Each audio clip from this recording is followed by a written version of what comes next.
Hello students. Board exam 2024 की अच्छे से तैयारी करनी है तो आपको इस बात को भी पता लगाना होगा कि उससे पहले के ईयर्स में यूं कि कहें कि 2020 से लेकर 2023 में ऐसे कौन कौन से क्वेश्चन बोर्ड में ऑलरेडी पूछे जा सके, क्योंकि इसमें कुछ क्वेश्चन ऐसे मिलेंगे जो 2020, 21, 22, 23 किसी भी में रिपीट जरूर हुए हैं। तो रिपीटेड क्वेश्चन को ज़्यादा ध्यान रखना जरूरी है, क्योंकि ये क्वेश्चन दोबारा 2024 में भी रिपीट हो सकता है। तो आज की इस पूरी क्लास में मैं आपको अति लघु उत्तरीय प्रश्न बताने जा रहा हूँ यूपी बोर्ड से रिलेटेड, कि ऐसे कौन कौन से क्वेश्चन जो 2020 के एग्जाम में, 2021 में खैर कोरोना के कारण एग्जाम लेफ्ट हो गया था, फिर भी मैं आपको उसको सैम्पल पेपर्स के क्वेश्चन बता दूंगा 2022 के एग्जाम में और 2023 के क्वेश्चन में आ चुके हैं, ताकि आपको अच्छे से पढ़ दे, याद करें। हो सकता है इसमें से कुछ क्वेश्चन इस बार भी आपके, क्योंकि बेसिकली 8 क्वेश्चन आपके अति लघु उत्तरीय आते हैं बोर्ड एग्जाम में, ईपी बोर्ड में। तो इसमें से जितने भी क्वेश्चन आज मैंने तैयार किया है वो कि लगभग 40 क्वेश्चन है। इन 40 क्वेश्चन में हो सकता है आठों के आठे क्वेश्चन आपके फंस जाए। शुरुआत करते हैं क्लास की। पहला क्वेश्चन जो है 2020 के बोर्ड एग्जाम 2020 में पूछा गया है। पहला क्वेश्चन है, देखिए ये क्वेश्चन 2020 में भी आया है और 2021 में भी आया है, दो बार लगातार आया हुआ है। मांग का अर्थ बताइए, या फिर क्वेश्चन है मांग को परिभाषित कीजिए। तो आंसर क्या लिखेंगे आप? किसी वस्तु की मात्रा जो एक उपभोक्ता वस्तु की कीमतों, रुचियों और अधिमानों को निश्चित कर रखते हुए खरीदने को तैयार होता है और क्षमता रखता है उसको खरीदने की, उसे हम मांग कहते हैं। दूसरी लाइन में कहते हैं किसी वस्तु की वह मात्रा जो किसी निश्चित कीमत पर एक उपभोक्ता खरीदने के लिए तैयार होता है, उसे उस वस्तु की मांग कहते हैं। पहला क्वेश्चन का आ गया, आंसर भी हो गया। ठीक है, नेक्स्ट क्वेश्चन की बात करते हैं। नेक्स्ट क्वेश्चन भी इंपॉर्टेंट है 2020 में ही। ये सारे क्वेश्चन जो अब तक कोई नया ईयर ना होता है 2020 से ही होगा, ध्यान रखिएगा। मांग के नियम को समझाइए। मांग के नियम, क्योंकि देखिए यूपी बोर्ड में जो क्वेश्चन पेपर बनता है वो 4 क्वेश्चन पेपर बनता है। 4 पेपर, 4 सेट से क्वेश्चन कुछ रिपीट होता है, कुछ बदल जाता है। तो ऐसे में नंबर ऑफ क्वेश्चन हो सकते हैं ज़्यादा हो। तो मांग के नियम क्या होता है? मांग के नियम के अनुसार किसी वस्तु की मांग तथा उस वस्तु की कीमत के बीच में विपरीत संबंध होता है। कहने का मतलब होता है, अगर कीमत और वस्तु की मांग में देखिए तो कीमत में वृद्धि होती है तो मांग की मात्रा में कमी होगी, जबकि कीमत में कमी होगी तो मांग की मात्रा में वृद्धि होगी। यही मांग का नियम होता है जो दोनों के बीच में विपरीत यानी कि ऋणात्मक संबंध को बताता है। क्वेश्चन नंबर 3, भारतीय रिजर्व बैंक के कोई 3 प्रतिबंधित कार्य। प्रतिबंधित का मतलब समझे ना, प्रतिबंधित का मतलब ऐसे कार्य जो भारतीय रिजर्व बैंक नहीं कर सकता, भारतीय रिजर्व बैंक के लिए नहीं है।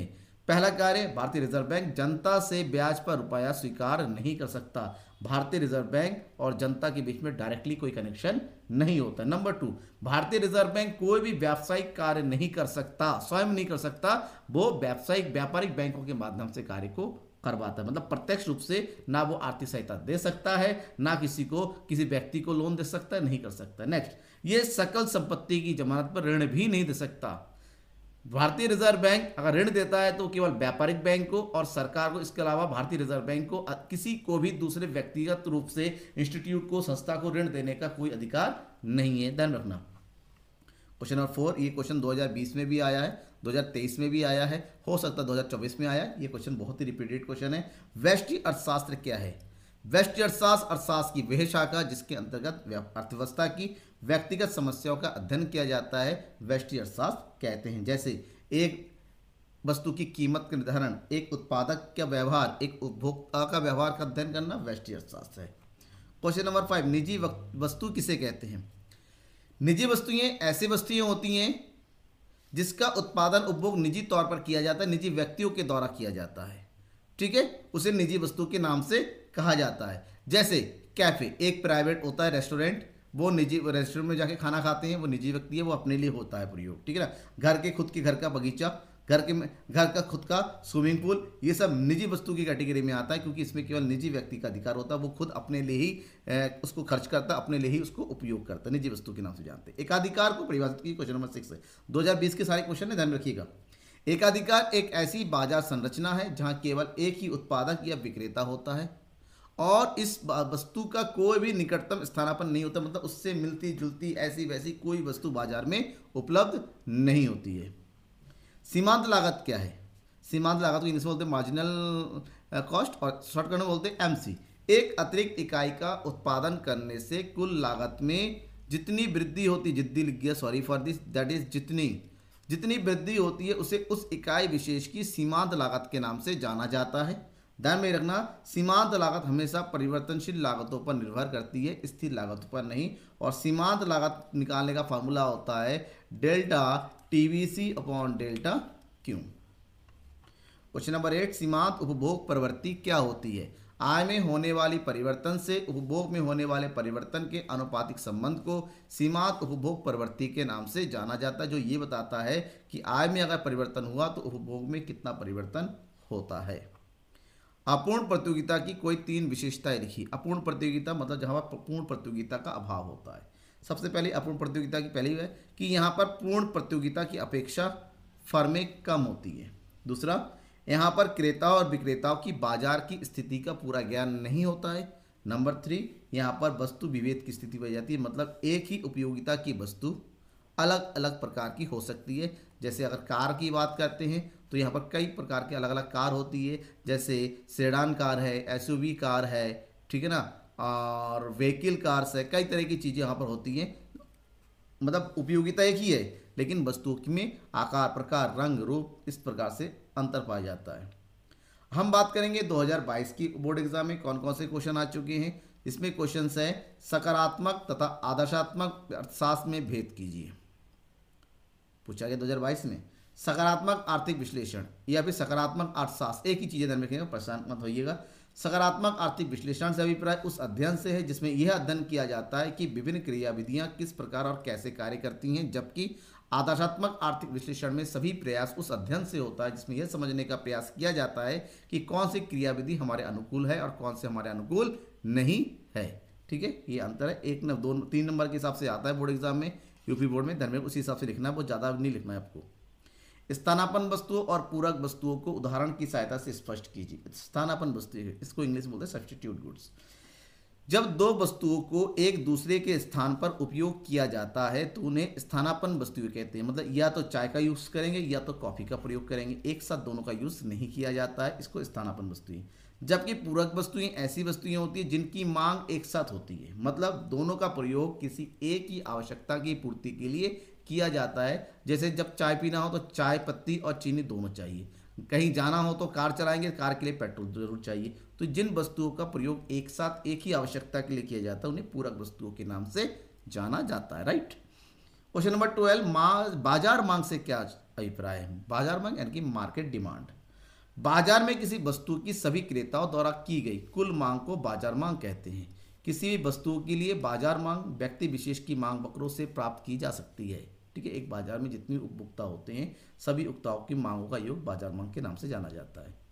गिफिन वस्तुओं के संदर्भ में मांग रेखा का आकार कैसा होता है? जब हम गिफिन वस्तुओं की बात करते हैं, गिफिन वस्तुओं के संदर्भ में मांग वक्र का ढलान ऊपर की ओर होता है, जो वस्तु की कीमत और उसकी मांग की मात्रा के बीच में धनात्मक संबंध को बताता है। मतलब यहाँ पर अगर हम बात करते हैं किसकी, वस्तु की कीमत और मांग की मात्रा के बीच में, अगर गिफिन वस्तुओं की कीमत यहाँ पर है तो मांग की मात्रा नीचे होगी। वहीं पर अगर गिफिन वस्तुएं कीमतें बढ़ जाती हैं तो मांग की मात्रा भी बढ़ेगी। ठीक है, क्योंकि गिफिन मतलब घटिया, कीमतें बढ़ने मतलब वो वस्तु ही सही हो रही है। क्वेश्चन नंबर 14, कुल लागत से क्या अभिप्राय है? किसी वस्तु के उत्पादन के लिए उसके उत्पादन के सभी साधनों पर जो भी व्यय किया जाता है उन व्ययों का योग उत्पादन लागत कहते हैं और इसको कुल लागत के नाम से जाना जाता है। कुल लागत कुल परिवर्ती लागत और कुल स्थिर लागत का योग होती है, यानी कि TC = TVC + TFC। Question number 15, सीमांत उत्पादन क्या है? इससे पहले आपने सीमांत लागत को पढ़ा था, ये सीमांत उत्पादन है। सीमांत लागत 2020 में आया था, सीमांत उत्पादन 2022 में आया है। ठीक है, प्रति इकाई लागत में परिवर्तन के कारण उत्पादन में जो परिवर्तन होता है उसे सीमांत उत्पादन कहते हैं। मतलब जितने भी उत्पादन के साधनों का प्रयोग कर रहे हैं उसमें एक ज़्यादा वृद्धि होती है तो उससे जो है कुल उत्पादन में भी परिवर्तन होता है, तो उसे सीमांत उत्पादन कहते हैं। उत्पादन मात्रा में एक इकाई के बढ़ाने या घटाने पर जो कुल लागत में परिवर्तन होता है वही सीमांत उत्पादन है। राइट, ये हो गया सीमांत उत्पादन। फर्म के लाभ से क्या अभिप्राय है? एक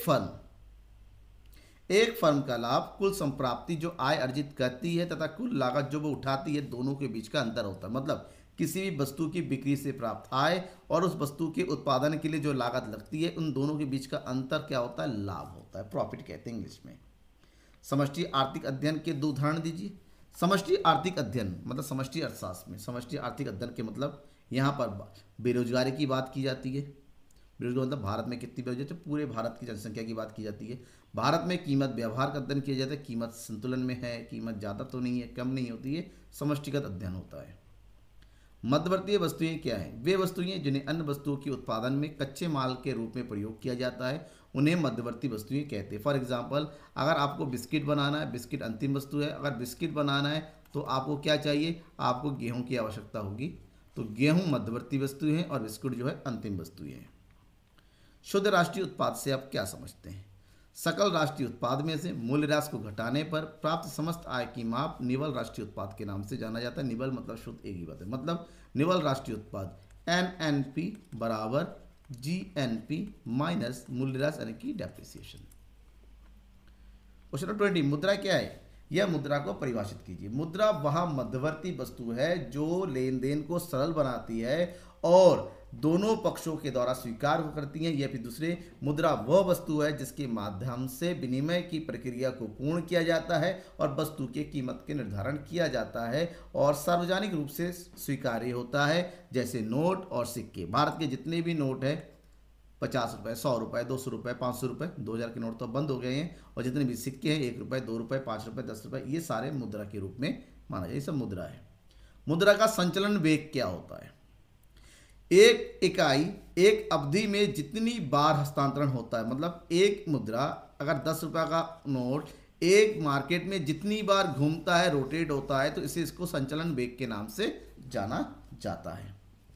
अब बात करेंगे बोर्ड परीक्षा 2023 में कौन कौन से इस एग्जाम में आ चुके हैं। 2023 में क्वेश्चन है सूक्ष्म अर्थशास्त्र क्या है?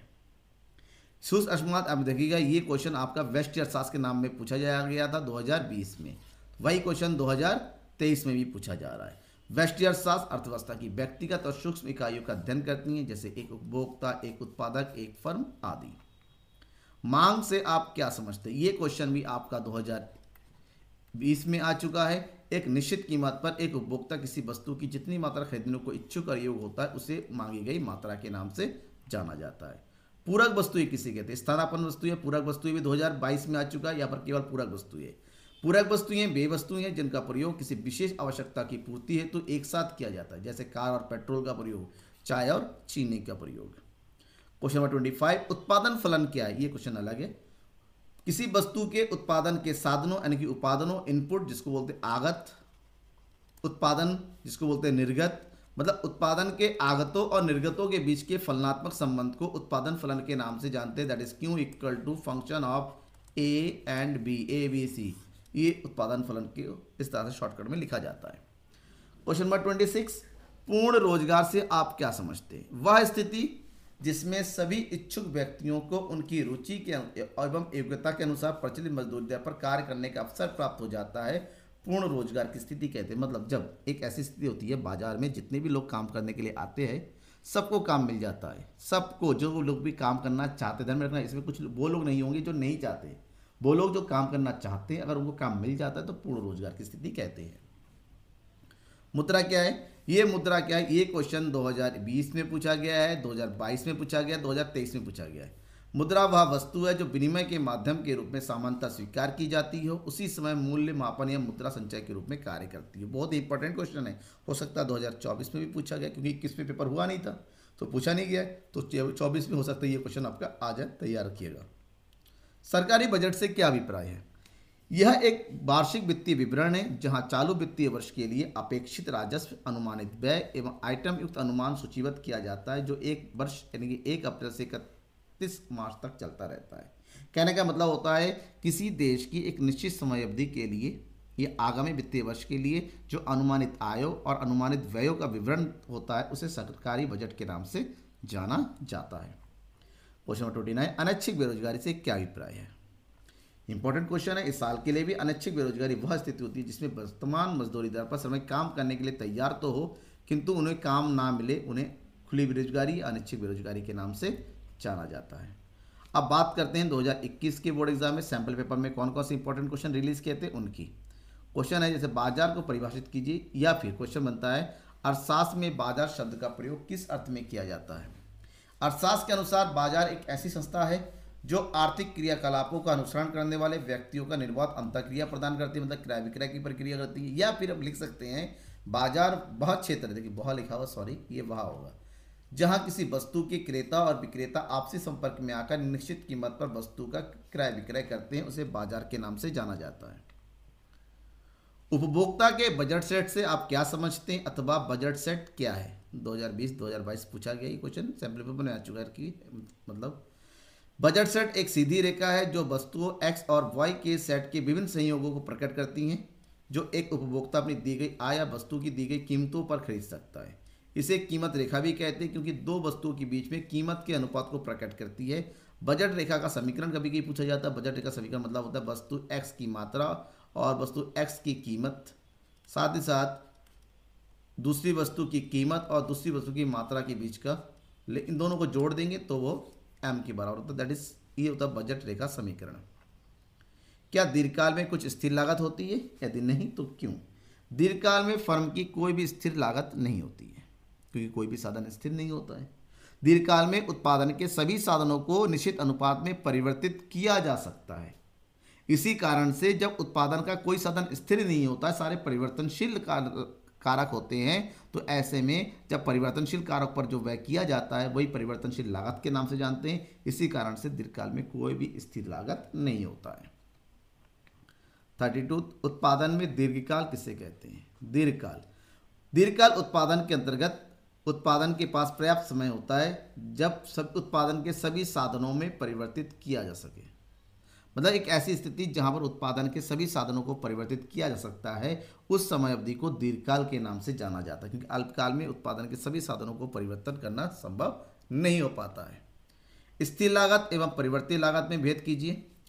स्थिर लागत वह लागत जो उत्पादन के स्थिर साधनों पर, स्थिति साधन मतलब सॉरी यहाँ पर स्थिर होगा, जो उत्पादन के स्थिर साधनों पर व्यय किया जाता है उसे स्थिर लागत के नाम से जाना जाता है। इसका उत्पादन के बढ़ने या उत्पादन के घटने का कोई प्रभाव नहीं पड़ता। जबकि परिवर्तनशील लागत वह लागत होती है जो उत्पादन के परिवर्तनशील लागतों पर निर्भर करता है, यानी कि उत्पादन बढ़ेगा तो परिवर्तित लागत भी बढ़ेगी, उत्पादन घटेगा तो परिवर्तनशील लागत घटती चली जाएगी। क्वेश्चन नंबर 35, पैमाने के प्रतिफल का अर्थ लिखिए।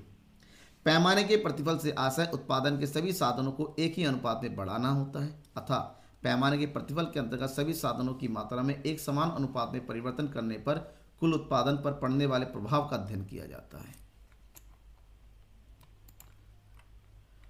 पूर्ण प्रतियोगिता की कोई 3 विशेषताएं लिखिए। पूर्ण प्रतियोगिता, यहाँ पर बाजार में बहुत अधिक संख्या में क्रेता विक्रेता होते हैं, समरूप वस्तु का क्रय विक्रय होता है, फर्मों का प्रवेश और बहिर्गमन पूर्णतः स्वतंत्र होता है। ये पूर्ण प्रतियोगिता की विशेषताएं हैं।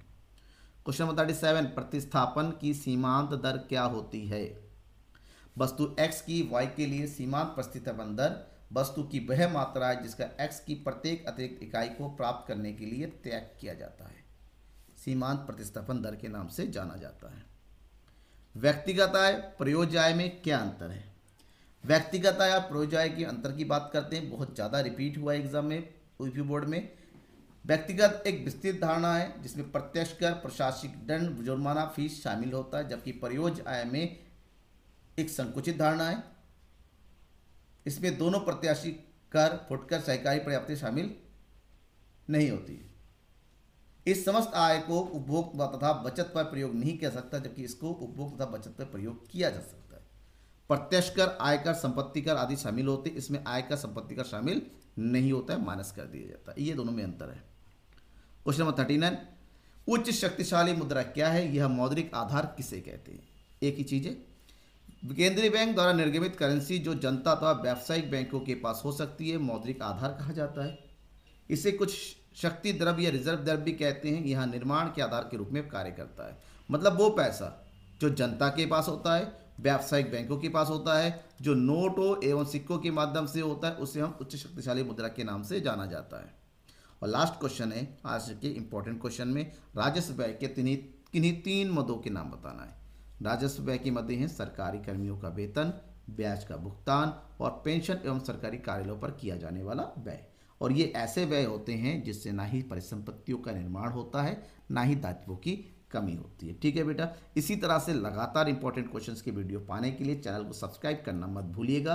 पर्सनली कोई डाउट पूछना है तो इस नंबर पे मुझे व्हाट्सएप के थ्रू कांटेक्ट कर सकते हैं या फिर सोशल मीडिया के थ्रू मुझसे कांटेक्ट कर सकते हैं। तब तक के लिए थैंक यू एंड बाय।